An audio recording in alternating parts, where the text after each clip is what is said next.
about it, and this is the theme of slavery. People think that slavery was 19th century and, all that, and, sort of anti-slavery movement, etc.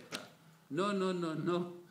Slavery is as old, as old as the Roman emperors. There were African Roman soldiers in Britain long before slaves.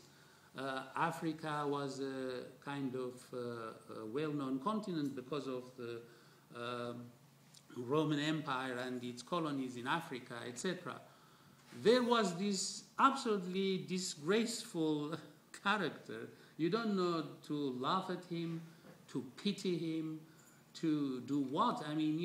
He's an absolutely, one of these totally evil people, and yet if you have some kind of compassion, you can see that, as the British say, the man is trying to make a living or something, but he's absolutely obnoxious, someone called John Hawkins.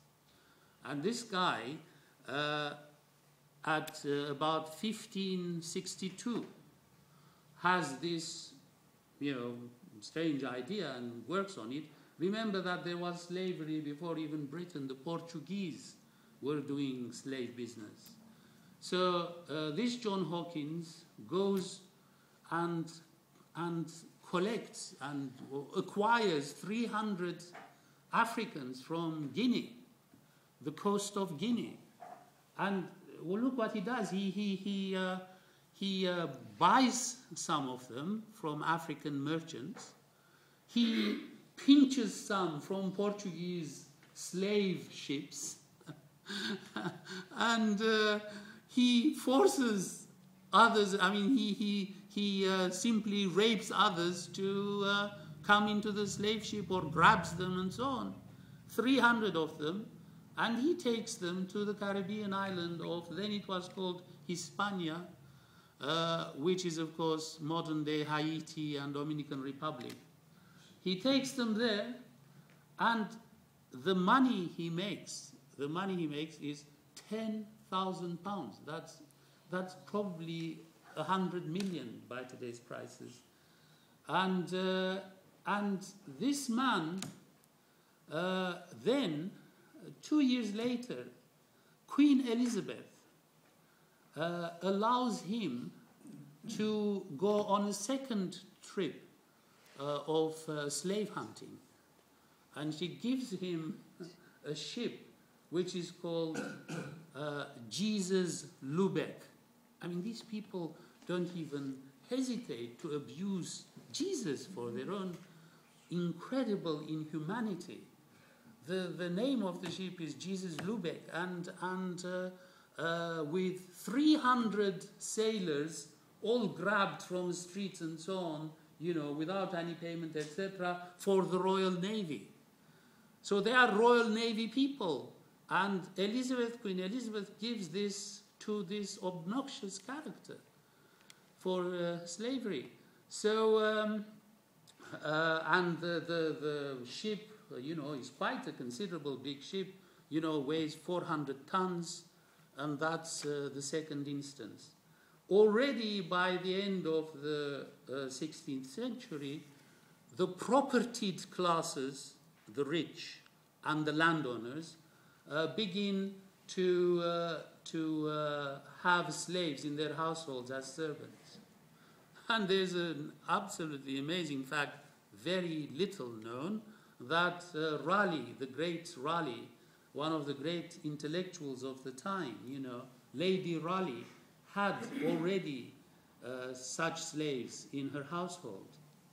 Now, there's again, very much unknown, a painting of Queen Elizabeth being entertained by black dancers, 6 adults, 3 boys, and the painting is in, I think, Kenilworth Castle or something.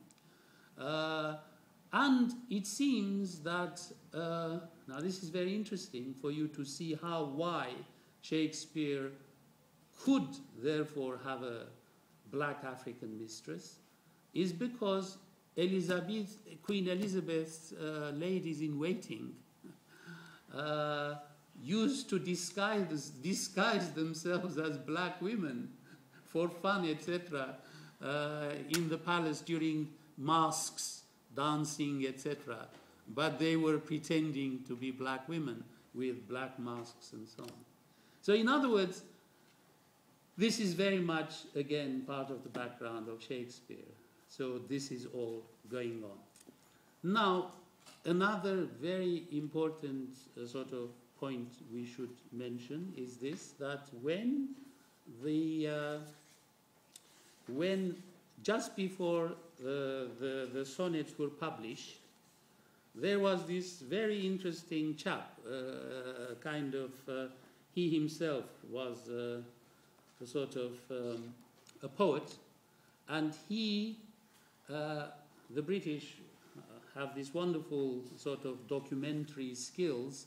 They already had very early on the stationer's office, where anybody who wanted to publish something could go and register the title of the book, etc. there.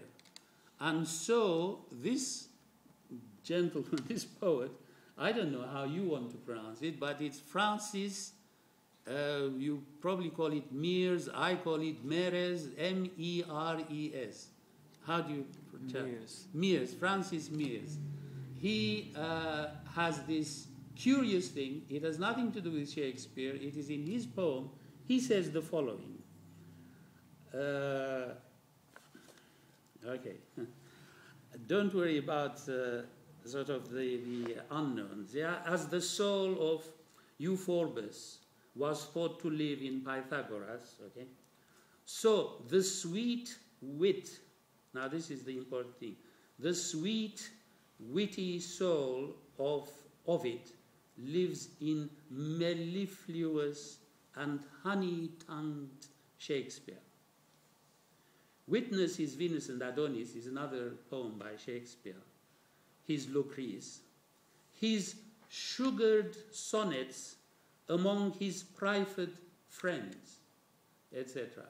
Now this has sort of lumbered Shakespeare's studies for 400, 500 years. You know, nobody knows what this means. Everybody quotes it, and it has become part of the legacy of interpreting Shakespeare's sonnets as sugared sonnets, honey, sweet, etc. Honey-tongued Shakespeare. And it is circulating among his private friends, his sugared sonnets.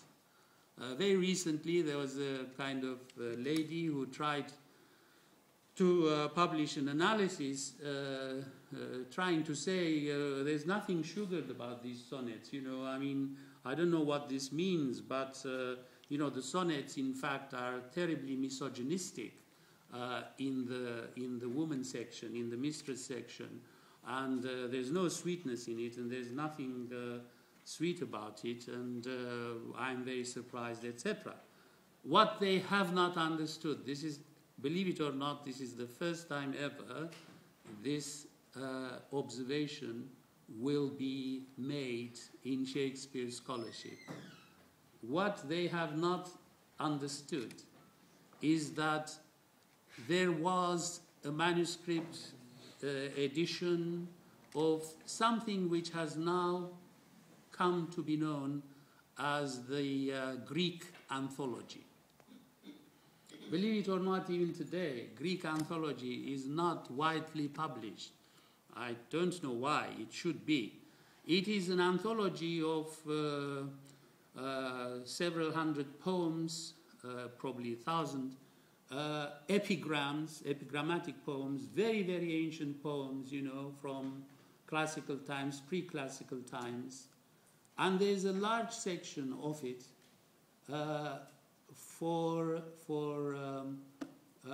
there's no other way to say it except say it, which is, it is